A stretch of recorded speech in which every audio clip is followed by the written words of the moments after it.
आपका बहुत-बहुत स्वागत करता है। तो चलिए शुरुआत करते हैं सबको ब्लेस करते हुए और उसी ब्लेसिंग में अपने और अपने परिवार के लिए ब्लेसिंग्स लेते हुए। दोनों हाथ ब्लेसिंग पोजीशन में, मन में करुणा, प्रेम, प्यार, सद्भावना लाते हुए सबके लिए यही प्रार्थना कि let there be love, joy, peace, happiness, prosperity, abundance, goodwill, willingness to do good for each other. सर्वे भवन्तु सुखिनः, सर्वे सन्तु निरामया, सर्वे भद्राणि पश्यन्तु, मा कश्चित् दुःखभाग् भवेत्, लोकाः समस्ताः सुखिनो भवन्तु।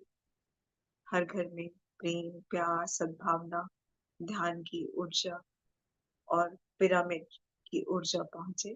छोटे बड़े सभी तरह के पिरामिड सबके पास उनकी ऊर्जा पहुंचे। इस भावना के साथ दोनों हाथों की उंगलियां क्लैस्प करते हुए गोदी में आलती पालती मारकर सुखासन में या जो भी आपका कंफर्टेबल पोज है उसमें बैठेंगे। पीठ के पीछे कुशन या तकिया जो भी आप चाहें सपोर्ट के लिए ले सकते हैं। कमर थोड़ा सीधी, रीढ़ की हड्डी स्पाइन थोड़ा सा सीधी, अकड़ी भी नहीं। घुटने मोड़कर बैठ सकते हैं तो बहुत अच्छी बात। अगर सोफे पर या कुर्सी पर बैठे हैं तो पाँव को एड़ियों से क्रॉस कर लेंगे। अगर बिस्तर पर बैठे हैं तब भी पाँव को एड़ियों से क्रॉस कर लेंगे। चश्मा अगर पहना हुआ है तो चश्मा उतार लेंगे। आंखें बंद करते हुए ध्यान अपना आती जाती श्वासों पर, नाक की टिप पर या जहां हम बिंदी लगाते हैं। सभी गुरुओं को नमन करते हुए गुरु की ऊर्जा से जुड़ जाएंगे। अपने माता पिता, अपने पितरों को, परिवार के सभी सदस्यों को और इस सुंदर देह रूपी देवालय का आभार प्रकट करते हुए सभी मास्टर्स जो हमारे ध्यान में सहायक हैं उन सबके प्रति कृतज्ञता। महाअवतार बाबा जी, पितामह पत्री जी, योगानंद जी, युक्तेश्वर महाराज, लाहरी महर्षि, सप्तऋषि ऋषि पत्नियां, सबके प्रति महात्मा बुद्ध, आपके इष्ट गुरु कुल गुरु को नमन करते हुए आभार प्रकट करते हुए माँ वसुंधरा के चरणों में कोटि कोटि प्रणाम।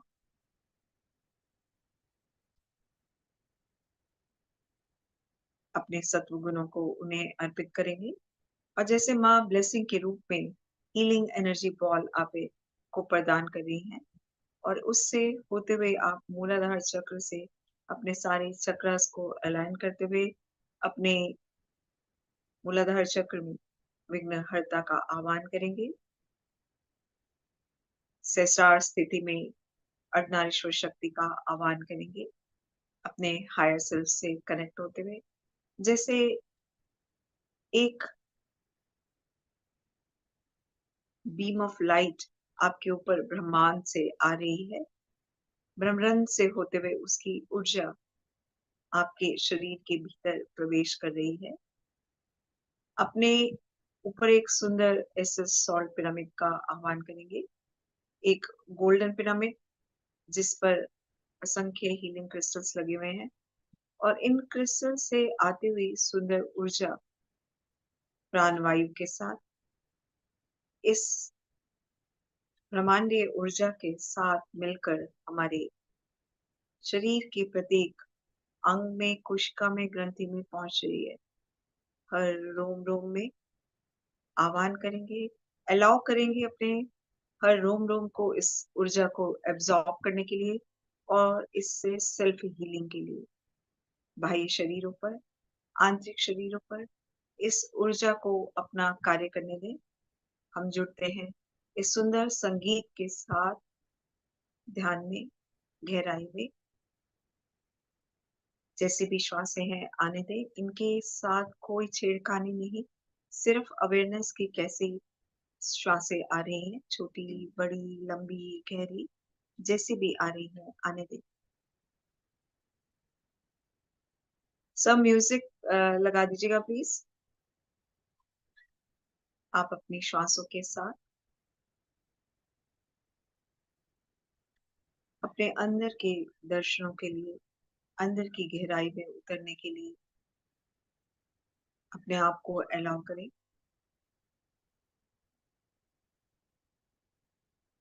गहराई से उतरते चलेंगे।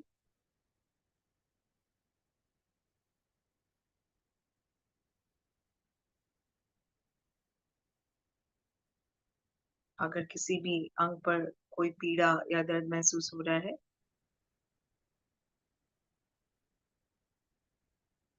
उस पर अनकंडीशनल लव भेजते हुए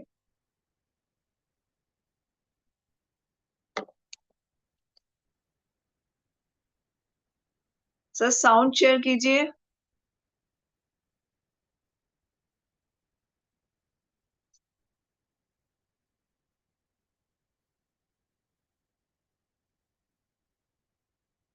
ब्रीथ इन, ब्रीथ आउट।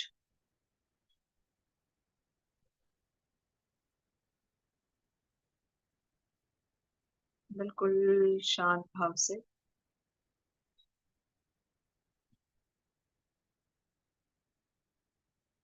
इन श्वासों के माध्यम से अपने अंदर उतरते चलेंगे।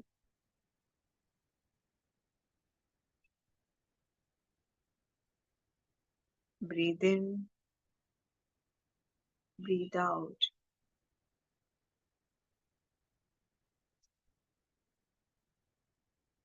म्यूजिक शेयर नहीं हुआ सर, साउंड शेयर नहीं हुई। ना कोई सोच, ना कोई विचार, ना ही कोई रूप और ना ही कोई आकार।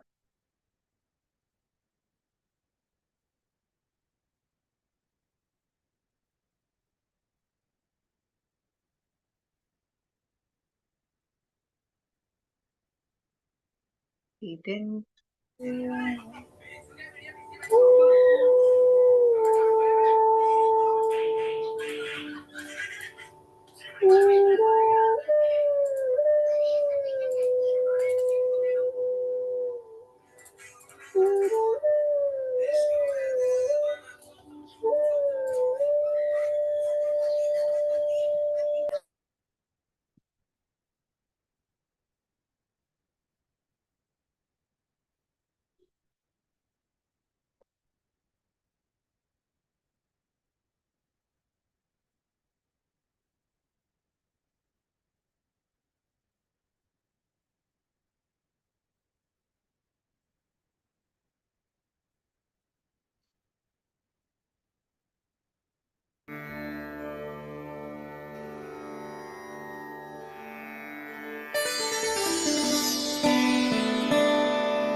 हाँ।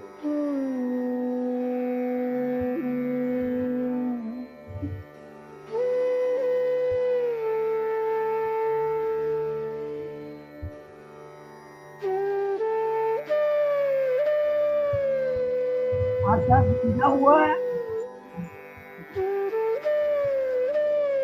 वो तो खर्चा होगा।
सभी को धन्यवाद देते हुए और फिर से सबके लिए यही प्रार्थना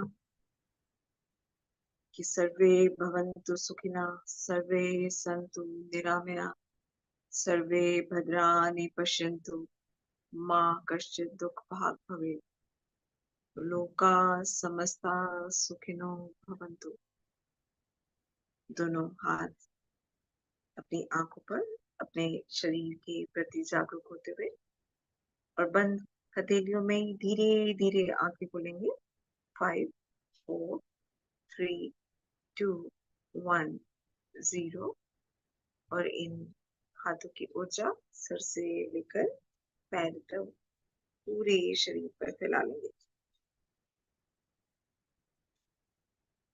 जल का पात्र लेते हुए आह्वान करेंगे इस जल में सभी पवित्र नदियों की ऊर्जा का, औषधीय वनस्पतियों के औषधीय गुणों का मेरे और मेरे परिवार के जीवन में सुख, स्वास्थ्य, समृद्धि, सौभाग्य, सद्बुद्धि, ज्ञान, विवेक, प्रेम, प्यार, सद्भावना, बच्चों का उज्जवल भविष्य, करियर में अपॉर्चुनिटीज, रिश्तों में, समाज में मान, प्रेम, सम्मान, जगत में करुणा जगत, प्रेम जगत, ध्यान जगत मैनिफेस्ट करती हूँ, करता हूँ। और इसमें 3 बार बोलेंगे। I am happy, I am healthy, I am happy, I am healthy, I am happy, I am healthy. और इस जल को पी लेंगे।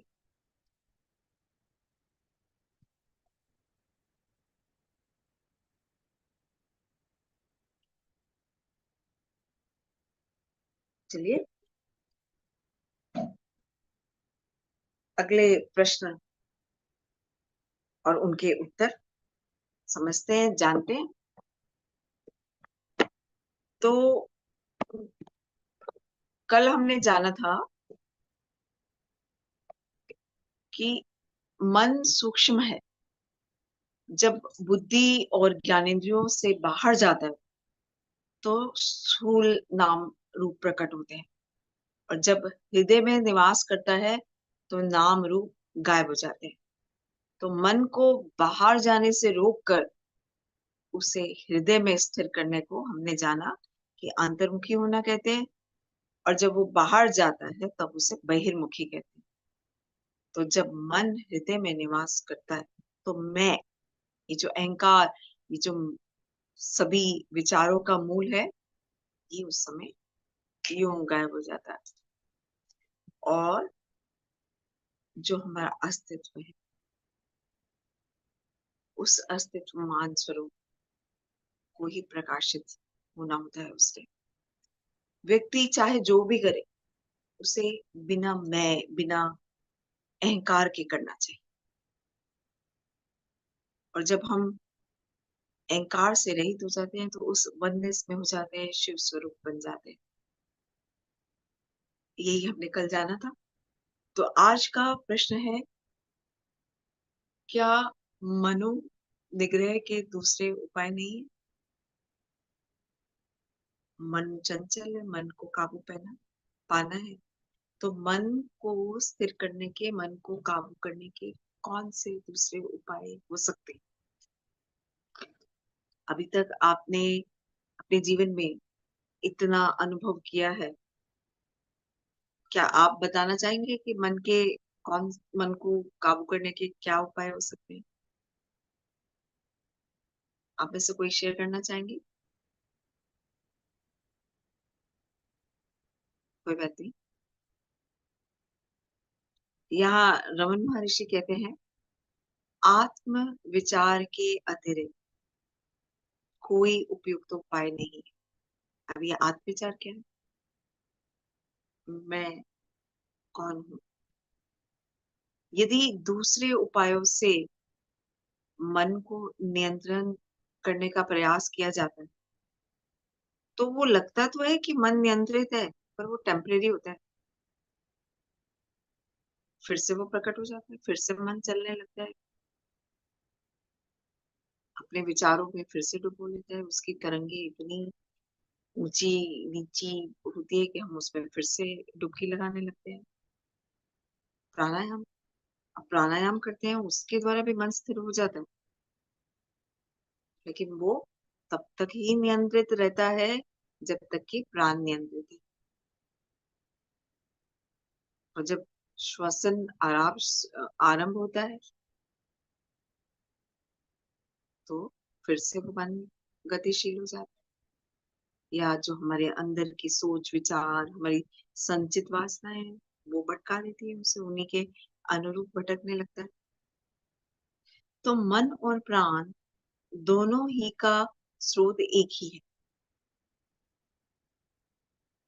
अब ये जो विचार है ये निश्चित ही मन का स्वरूप है, और मैं का विचार जो है मन का सबसे पहला विचार, सबसे पहले मैं, मुझे अच्छा लग रहा है, मुझे बुरा लग रहा है, मेरे साथ ऐसे कैसे कर दिया, मुझे उतना मान सम्मान नहीं दिया, उन्होंने मुझे हल्का कैसे समझ लिया, क्या मैं उन्हें ऐसा लगता हूँ, ऐसे बहुत से विचार आते हैं ना। ये अहंकार का स्वरूप हमारे अंदर जागृत होने लगता है। जहां से अहंकार उत्पन्न होता है वहीं से श्वासें भी आरंभ होती है। इसलिए जब मन स्थिर होता है तो श्वासें नियंत्रित हो जाती है, और जब श्वास नियंत्रित होती है तो मन स्थिर हो जाता है। समझ पा रहे हैं कि हम कहाँ बढ़ रहे हैं, कि मन को कैसे स्थिर करना है। हम हमेशा बात करते हैं ना कि आप अपने स्वर के प्रति जागृत हो, श्वासों के प्रति जागृत हो, कौन सा स्वर चल रहा है, ईड़ा, पिंगला या सुषुम्ना। जब हमारा लिफ्ट, यानी हमारा अप- चलते दोनों स्वर रहते हैं, पर क्या होता है कि किसी समय कोई ज्यादा एक्टिव होता है, किसी समय लेफ्ट ज्यादा एक्टिव है, किसी समय राइट ज्यादा एक्टिव है, और किसी समय दोनों इक्वली एक्टिव है। जब इक्वली एक्टिव होते हैं, एक्टिव इन द सेंस कि तेज हमें सांसों का उसमें आवागमन महसूस होता है। और कैसे हम जान सकते हैं? एक तो तरीका ये है कि हम अपने यहाँ पे उंगली रखें और हम महसूस करें, श्वास छोड़ेंगे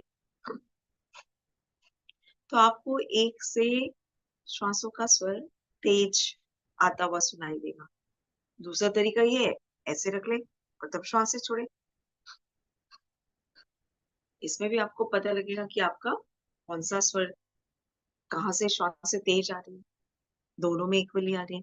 तो जब हमारा राइट चलता है तो उसे बोलते हैं पिंगला, और जब लेफ्ट चलता है तो उसे बोलते हैं ईड़ा, और जब दोनों चलते हैं तो उसे बोलते हैं सुषुम्ना।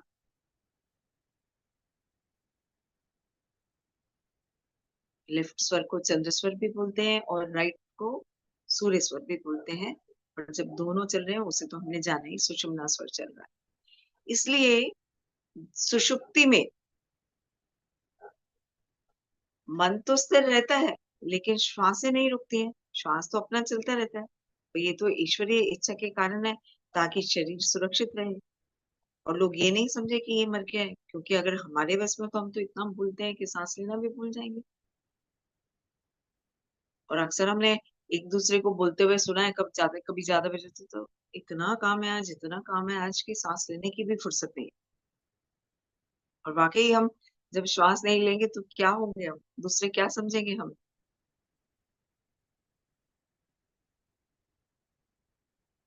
जागृत और समाधि की अवस्थाओं में जब मन स्थिर हो जाता है तो श्वास नियंत्रित रहता है।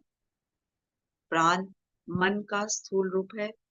मृत्यु के क्षण तक मन प्राण को शरीर में रखता है, और जब ये शरीर मर जाता है तो मन प्राण को साथ ले जाता है। इसलिए प्राणायाम का अभ्यास मनोनिग्रह में सहायक तो है, किंतु ये मन को अपने काबू नहीं करता, मन के विचारों को नाश नहीं करता।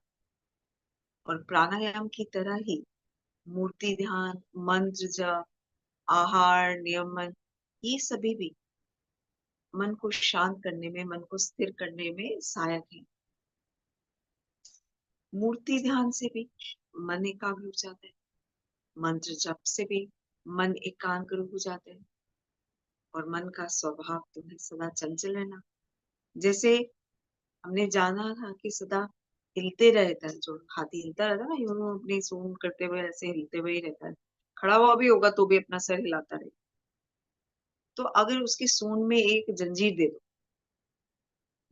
तो हाथी क्या करेगा? जब उसकी सूंड में जंजीर आ गई ना तो बस उसको काम मिलेगा, वो कुछ और चीज को पकड़ने का प्रयत्न भी नहीं करेगा।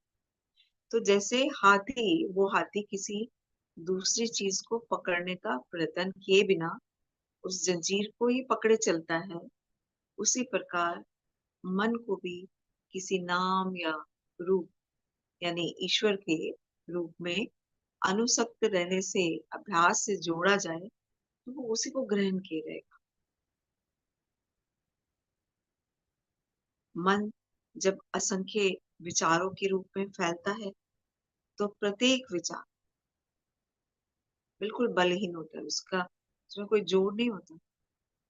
लेकिन विचारों के लीन होते होते ही मन एकाग्र और बलवान हो जाता है।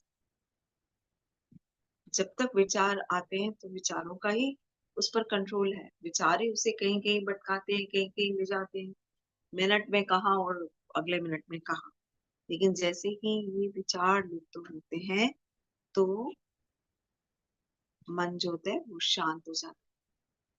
और ध्यान में हम क्या करते हैं, जब श्वासों पर हम अपना ध्यान लगाते हैं तो विचार, आने जाने वाले विचार शांत हो जाते हैं। तब ऐसे मन के लिए आत्म अन्वेषण, अपना बारे में जानकारी हासिल करना, अपनी ही खोज करना सरल हो जाता है। सभी नियमों में श्रेष्ठ मित एवं सात्विक आहार, थोड़ा और प्योर शाकाहारी।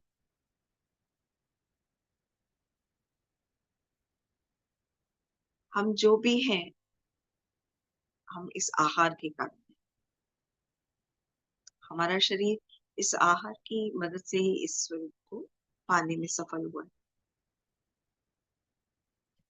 इन नियमों के पालन से मन में सद्गुण की वृद्धि होती है और जो आत्मा अन्वेषण में सहायक होती है।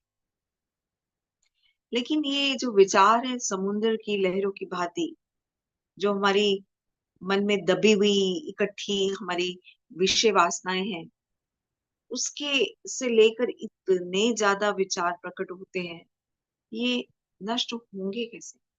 कब होंगे? जो हम रोज लगातार ध्यान में बैठते हैं ना, एक ही समय में एक साथ मिलकर, धीरे धीरे जब हम इस ध्यान के अभ्यास में प्रवीणता, प्रगाढ़ता प्राप्त करते जाएंगे, निपुण होते जाएंगे, जैसे जैसे हमारा श्वासों के प्रति जागरूकता बढ़ती जाएगी, हम श्वासों के प्रति अपना ध्यान लेकर आएंगे तो विचारों से हमारा ध्यान हट जाता है, धीरे धीरे कम होते जाते हैं।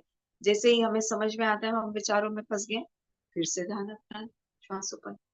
और जब हम ऐसे करते करते अच्छे से अभ्यस्त हो जाते हैं तो ये अपने आप धीरे धीरे नष्ट हो जाते हैं। अब ये मनुष्य का जब से जन्म हुआ, आदिकाल से चली आ रही है ये विषय वासनाएं। तो क्या आदिकाल से चली आ रही विषय वासनाओं को का विनष्ट होना तथा स्वरूप मात्र बनकर रहना संभव है? ये संभव है या नहीं, ये डाउट ही नहीं रखना चाहिए। इस डाउट को इम्पोर्टेंस दिए बिना स्वरूप ध्यान, मैं कौन हूं ध्यान में सुदृढ़ रहना चाहिए। कोई चाहे कितना बड़ा पापी क्यों ना हो, कितनी बड़ी गलती क्यों ना हो जाए उससे, मैं तो पापी हूं, मेरा उद्धार कैसे हो सकता है, ऐसे अपने आप को विक्टिम मानते हुए या गिल्ट में रहते हुए उस पर दुखी ना हूं। मैं पापी हूं या मैं गिल्टी हूं, मुझसे ये गलत काम हो गया, आपने रियलाइज कर लिया। लेकिन इसके विचार को पूरी तरीके से त्याग दें। और अपने ही उस प्रकाश स्वरूप में, उस ध्यान में लगे रहे, तो निश्चित ही सफल होंगे। शुभ मन और अशुभ मन, ऐसे तो दो मन नहीं है, मन तो एक ही है। वासनाएं ही शुभ या अशुभ होती है, दो तरह की होती है। तो मन जब शुभ वासनाओं के वशीभूत होता है, तब उसे शुभ मन कह देते हैं, शुभ विचार कह देते हैं। और जब अशुभ वासनाओं के वशीभूत रहता है, तब वो अशुभ मन कहलाता है। ये जो प्रपंच है, ये जो ड्रामा बोलते हैं ना, हमें इस लाइफ में अनुभव करने आए हैं, ये सुख दुख का ड्रामा है, कुछ सब चीजें टेम्परेरी जो होती रहती हैं, इन सब प्रपंच विषयों में मन नहीं लगाना चाहिए। और दूसरों के कार्यों में, दूसरे की जिंदगी में हमें इंटरफेयर भी नहीं करना चाहिए। किसी को कंट्रोल करने की कोशिश भी नहीं करनी चाहिए। डोमिनेशन, कंट्रोल, इसमें आपको टेम्परेरी सुख तो अनुभव होता है, लेकिन आत्मा की शक्ति कम होती है। शुरू में तो मजा आता है, लेकिन उसका असर बाद में पता लगता है। वो घड़ा जब तक भर नहीं जाए ना, तब तक उसका एहसास नहीं होता कि घड़े का भार कितना है। बिल्कुल वैसे ही दूसरे लोग कितने भी बुरे क्यों ना हो, उनसे द्वेष भी नहीं करना चाहिए। राग द्वेष, ना तो उनसे ज्यादा अनुसक्ति यानी अटैचमेंट होनी चाहिए, ना उनसे नफरत द्वेष होनी चाहिए। ये दोनों चीजें ही त्याज्य हैं। जो हम दूसरों को देते हैं वही हम पाते हैं। हमने सुना है ना, as you sow so shall you reap. तो दूसरों को जो कुछ दिया जाता है, वह सब आप जैसे अपने आप को दे रहे हैं। जब इस सत्य को आप जान लेते हैं, तो भला दूसरों को कौन नहीं अच्छा अच्छा देना चाहेगा। आपको अच्छा अच्छा चाहिए ना। जब आप दूसरों के माध्यम से, ये है ना कि अब सीधा सीधा आपको नहीं मिल रहा है, वो दूसरों को दे रहे हैं, तो वो वापस आपके पास आ रहा है। तो दूसरों के माध्यम से आपके पास जो आपका दिया हुआ है वापस लौट के आ रहा है। बात समझ रहे ना, बहुत गहरी बात है, लेकिन इसका अभ्यास भी उतना कठिन है, लेकिन असंभव नहीं।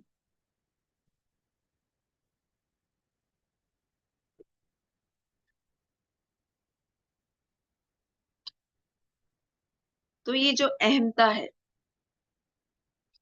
अहमता के उदित होने से सब कुछ उदित होगा। यानी ये उत्पन्न हुआ तो सब कुछ लाग लपेट सब उदय हो गया, उठ गया। और जब ये विलीन हुआ, तो वो सब भी बिल्कुल जैसे झाग सेटल हो जाती है ना, झाग का उफान आता है।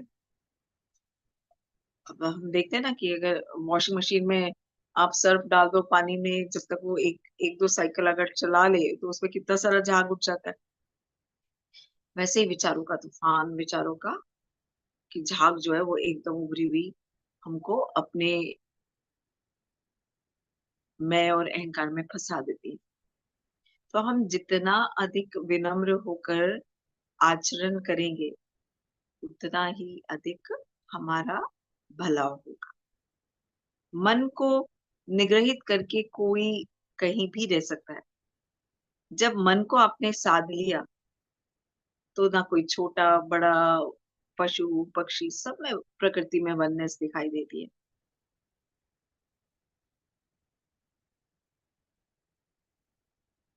अब अगला प्रश्न पूछा गया उनसे कि आत्म अन्वेषण का अभ्यास कब तक करना चाहिए।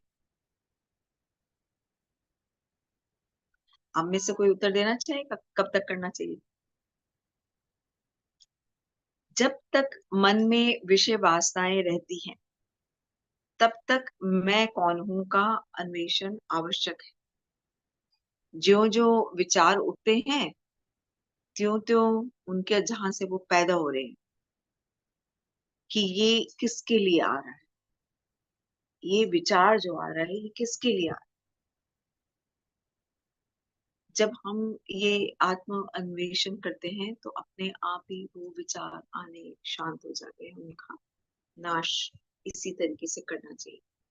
और आत्म स्वरूप की प्राप्ति तक, जब तक आपको अपने उस स्वरूप का बोध ना हो जाए,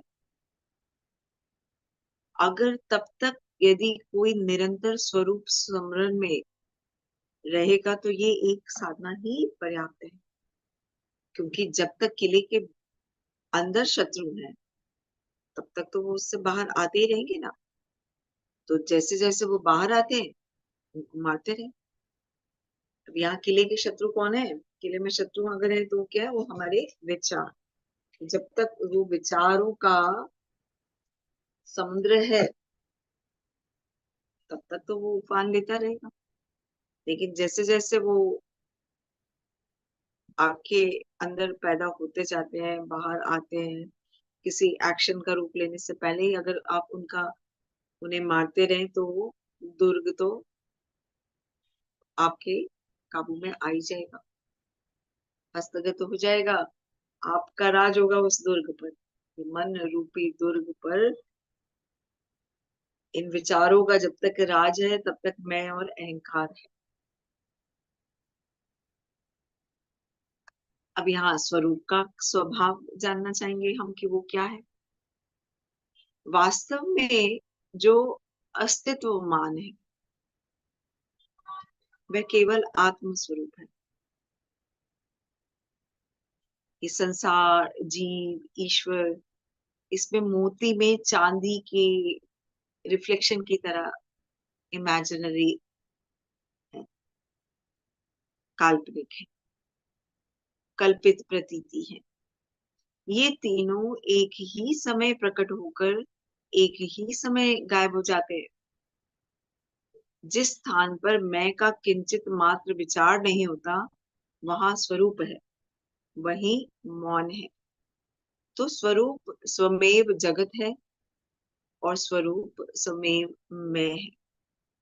स्वरूप स्वमेव ईश्वर है और सब कुछ शिव ही स्वरूप है। सब कुछ शिव स्वरूप है। तो जब हम ये सब कुछ शिव स्वरूप कहते हैं तो क्या सब कुछ ईश्वर के कार्य नहीं है?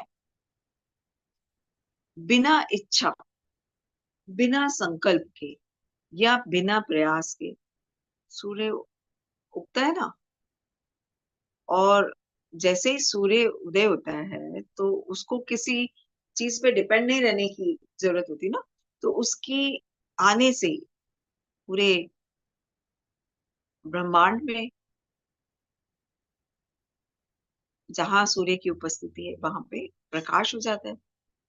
तो उसकी उपस्थिति मात्र से सूर्यकांत मणि पत्थर अग्नि उगलता है, कमल खिलता है, पानी भाप बनकर उठता है, लोग विभिन्न कार्यों में प्रवृत्त होते हैं और उन्हें करने के बाद निष्क्रिय होते हैं।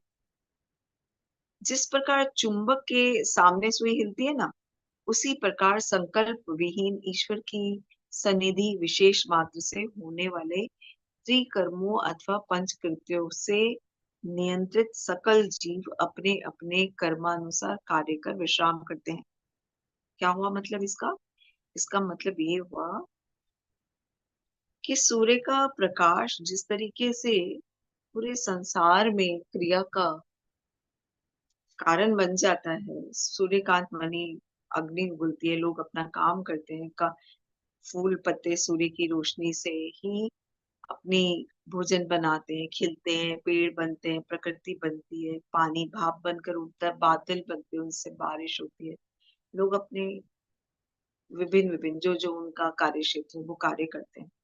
और करने के बाद फिर शाम होते होते सूर्य के अस्त होते होते या रात्रि होते होते अपना वो विश्राम में नींद में चले जाते हैं।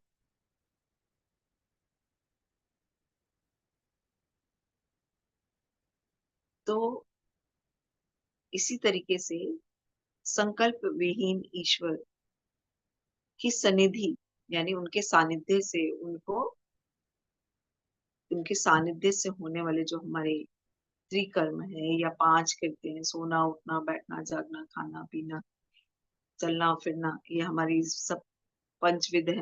प्राण श्वास लेना, ये हमारी कर्मेंद्रियों से जो हम करते हैं, इन सब को करने के बाद हम विश्राम करते हैं।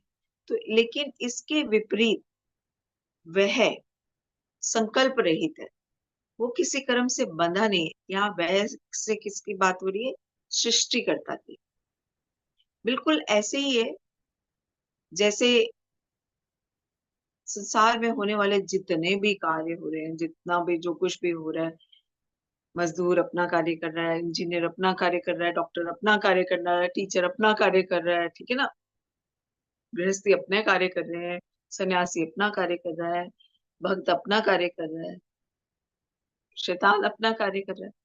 तो ये सब कितने भी कार्य होते रहे, लेकिन ये सब कार्य जो होते हैं सूर्य को प्रभावित नहीं करते, ठीक है ना। या अन्य चार भूत कौन से हैं?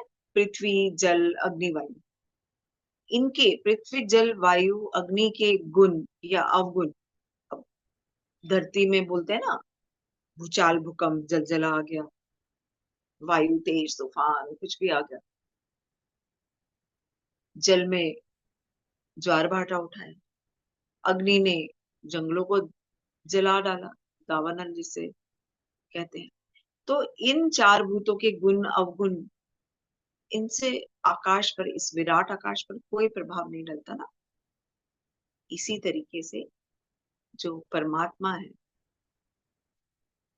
परमात्मा ने सबको, सृष्टिकर्ता ने सबको फ्री विल दी हुई है, और इस फ्री विल में जब आप उनसे जुड़ते हो तभी आप जुड़ पाते हो।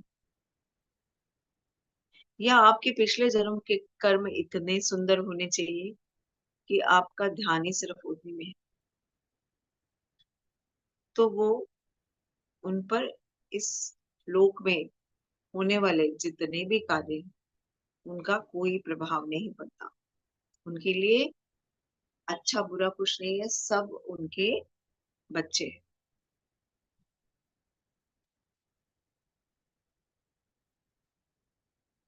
अब जो भक्त है, उन भक्तों में श्रेष्ठ कौन है? अब स्वरूप के रूप में उपस्थित ईश्वर को जो स्वयं को समर्पित करता है, वो सबसे उत्तम भक्त है। ईश्वर को समर्पित करने का यहाँ अर्थ है कि आत्मा के अतिरिक्त विचारों के जो पैदा होते हैं, विचार पैदा होते हैं, उनको कोई भी आप इम्पोर्टेंस नहीं दो।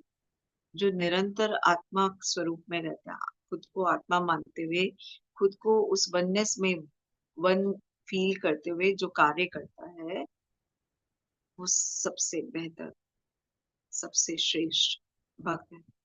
ईश्वर के ऊपर जो भी भार फेंके जाते हैं, वो उनको वहन करते हैं। जब परमेश्वर शक्ति सकल चीजों को, सारे संसार को संचालित करती है, तो अपने आप को उसको बिना समर्पित किए क्यों हम निरंतर विचारों द्वारा चिंता करते हैं कि क्या करना और किस प्रकार करना चाहिए। हम तो जानते हैं ना, रेलगाड़ी तो सभी बोझ को लेकर जाती है, चाहे कैसा भी हो, छोटा बड़ा, भारी हल्का।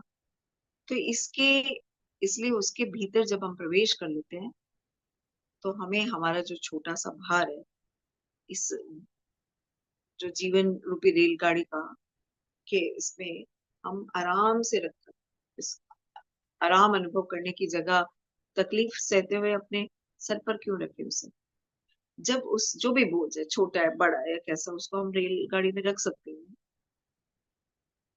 तो हम उसको अपने रेलगाड़ी में बैठे हुए भी सर पर क्यों रखें? क्या हमें ऐसे करना चाहिए? सबकी टेंशन रखनी चाहिए? तो हमें क्या करना चाहिए? सब कुछ उसको समर्पित कर देना चाहिए, है ना।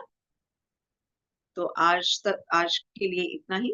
कल हम जानेंगे वैराग्य क्या है, और ये भी जानेंगे कि ईश्वर या गुरु क्या किसी जीव को मुक्ति नहीं दे सकते।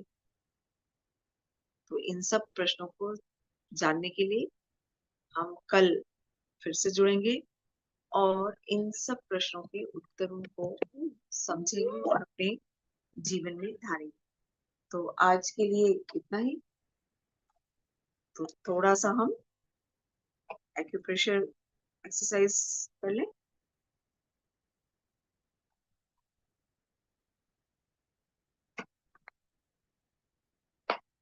सबसे पहले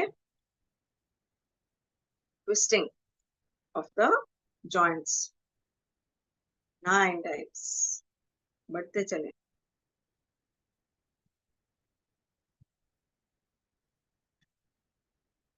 मौसम बदल रहा है, अगर जोड़ों में दर्द होना शुरू हो रहा है बरसाती हवा से, कभी आप गिरे हैं या चोट लगी है, तो थोड़ा ध्यान अपना दीजिए।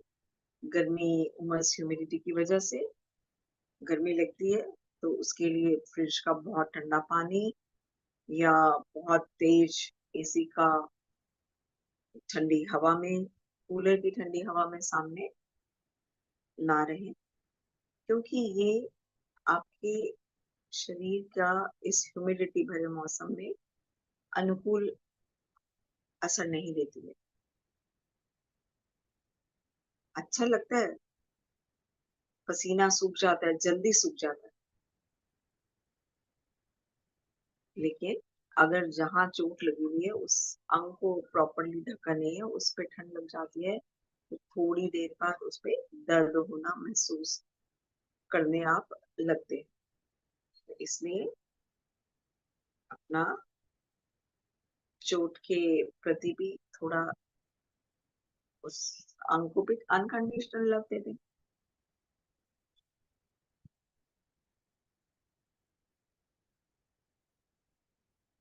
और इस ट्विस्टिंग के बाद हम क्या करेंगे, क्या करना है बताइए।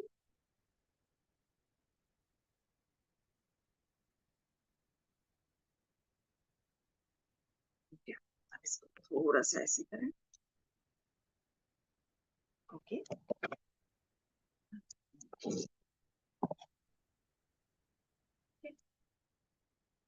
हम क्या करेंगे, दोनों हाथों को ऐसे सीधा रखते हुए ऊपर की तरफ, दोनों हाथ अभी ऊपर नहीं रुक पा रहा, इस तरीके से ऊपर लेंगे, खींचेंगे ऊपर की तरफ। 1 2 3 4 5 6 7 8 9। अब इनको उल्टा करके लिटिल फिंगर से टच करें। 1 2 3 4 5 6 7 8 9। अब सामने राइट साइड में लेके आएंगे, जैसे वॉल को पुश कर रहे, वॉल को पुश करते हुए। 1 2 3 4 5 6 7 8 9। हाथों को पाम्स टुवर्ड्स सीलिंग, छत की तरफ।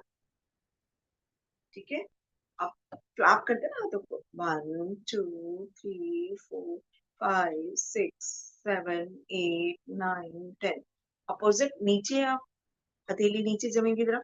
1 2 3 4 5 6 7 8 9। ठीक है, अब हम क्या करेंगे, गर्दन पे पीछे हाथ ले जाएंगे, पीछे की तरफ, कोहनियों को पीछे की तरफ लेकर जाएंगे और ये आगे अपने आप आ जाएंगी। 1 2 3 4 5 6 7 8 9 10 9 8 7 6 5 4 3 2 1 0। ठीक है, अब क्या करेंगे, हम नकल्स मिलाएंगे, ऐसे नकल्स मिलाते हुए कोहनियों को ऊपर की तरफ। 1 2 3 4 5 6 7 8 9 10। 1 2 3 4 5 6 7 8 9 10। ओके, अब कोहनियां मिलाएंगे हम। ठीक है, कोहनियों को मिलाएंगे। 1 2 3 4 5 6 7 8 9 10 9 8 7। कोहनियां मिलाएंगे। 6 5 4 3 2 1 0। अब दोनों हाथ ऐसे करते हुए हाथों को नीचे ऊपर। 4 5 6 7 8 9 10 9 8 7 6 5 4 3 2 1 एंड 0। ओके। अब हथेलियों को पीछे ऐसे जोड़ते हुए पीठ के पीछे लेके जाएंगे और पीठ को के पीछे से ही ऊपर करेंगे हाथों को और कंधों को पीछे की तरफ लेकिन नीचे की तरफ। 1 2 3 4 5 6 7 8 9 10 9 8 7 6 4 5 3 2 1 0। 5 मिस किया हमने। ओके, एक बार और कर लेंगे। अब चिन को आगे लेके जाएंगे पीछे। 2 3 4 5 6 7 8 9 10 9 8 7 6 5 4 3 2 1 0। दोनों हाथों को कानों के पास लाते हुए राइट लेफ्ट कानों को हाथों से टच करने की कोशिश करेंगे। हाथों की मूवमेंट भी। 1 2 3 4 5 6 7 8 9 10 9 8 7 6 5 4 3 2 1 0। ओके। अब जो है हाफ सर्कल लेंगे। नीचे से ब्रीथ इन, ऊपर ब्रीथ आउट, वापस अब राइट साइड में ब्रीथ इन, ऊपर ब्रीथ आउट, नीचे। ऐसे ही काउंटिंग शुरू करते हैं। 2 3 4 5 6 7 8 9 10। अब एक पूरा सर्कल ले लेंगे। अब इसको सर्कल लेते हुए आगे की तरफ झुकते हुए 1 2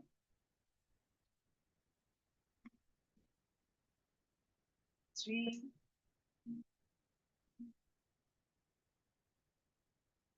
4 5 अपोजिट।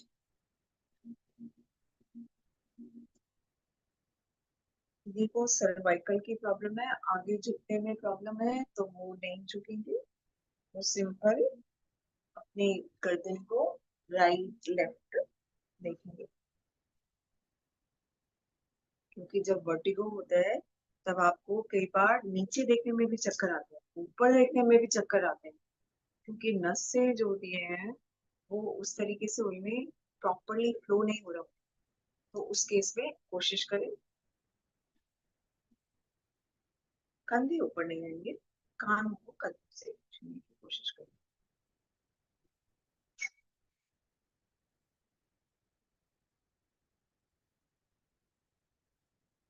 रिलैक्स कंधों को पीछे की तरफ,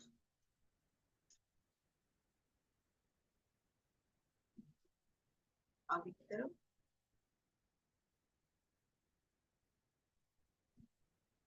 देखिए होल्ड करें जैसे, and then release, release, release, release, release, release, relax. अब एक बार हाथों को इस तरीके से कर लेंगे।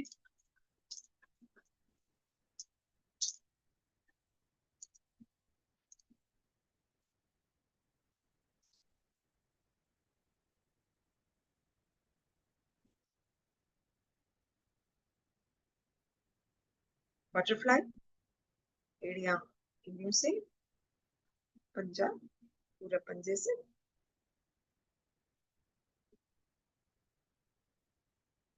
करते चले।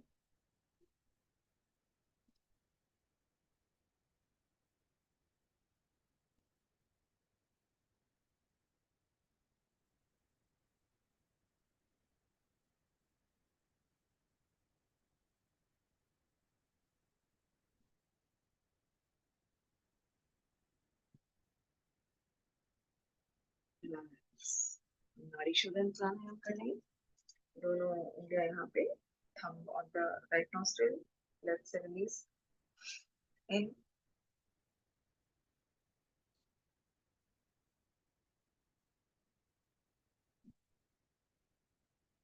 4 counts in, 4 counts hold, and 8 counts release.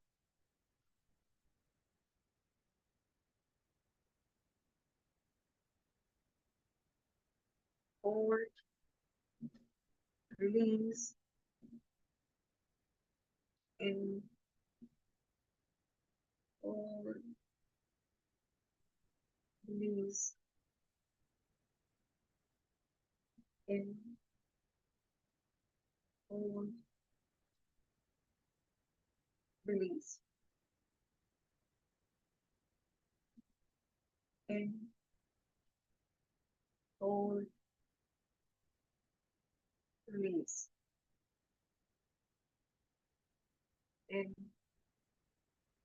hold, release, in, hold, release. One more last time. In, hold, release, in, hold, and release. Relax. कर ले भस्त्रिका। 1, 2, 3, 4, 5, 6, 7, 8, 9, 10, 11, 12, 13, 14, 15, 16, 17, 18, 19, 20, 21. कपाल भाती थोड़ा सा।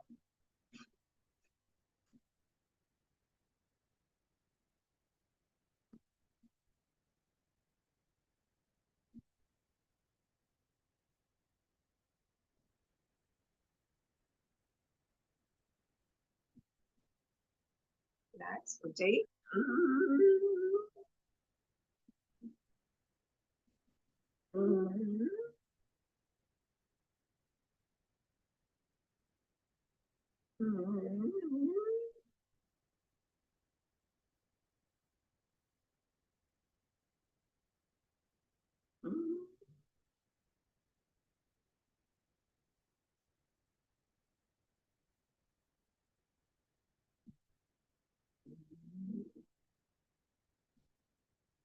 बंद लगाएंगे।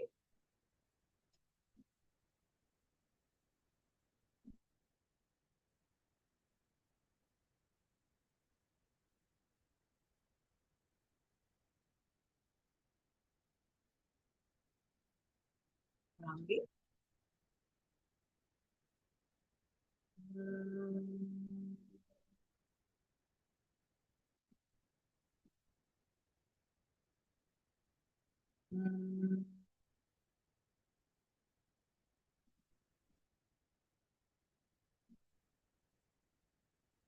Hmm.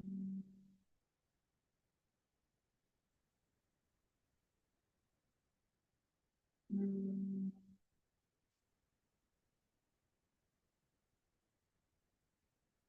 Hmm. Hmm.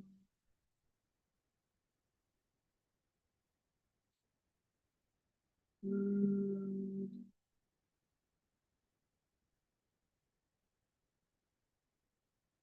Hmm.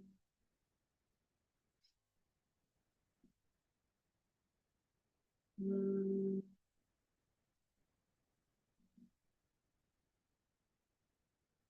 Hmm. Hmm. Hmm. तो चलिए थोड़ा सा हंसते हैं और सबको हंसाते हैं।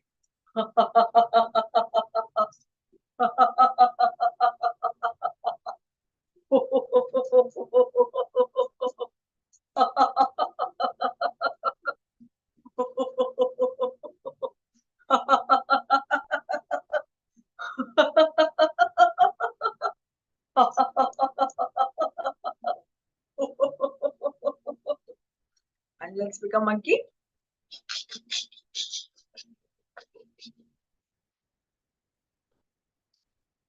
Thank you everyone. Love you, like you, respect you. खुश रहे, स्वस्थ रहे, व्यस्त रहे, मस्त रहे और कल फिर मिलते हैं। Thank you everyone.